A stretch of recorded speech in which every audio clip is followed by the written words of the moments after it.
Whether you're doing home or auto repairs, getting nuts and bolts properly secured, especially in tight spaces, can be tricky. That's when knowing how to use a torque wrench comes in handy. Here's what you'll need.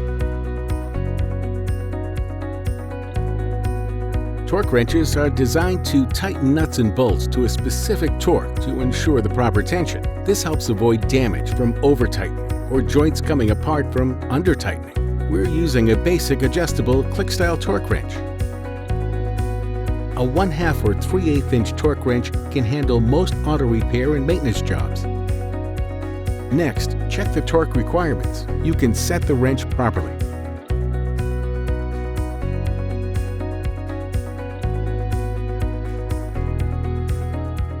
Adjust your wrench handle by loosening the release at the bottom and turning it until the zero lines up with the correct torque specification.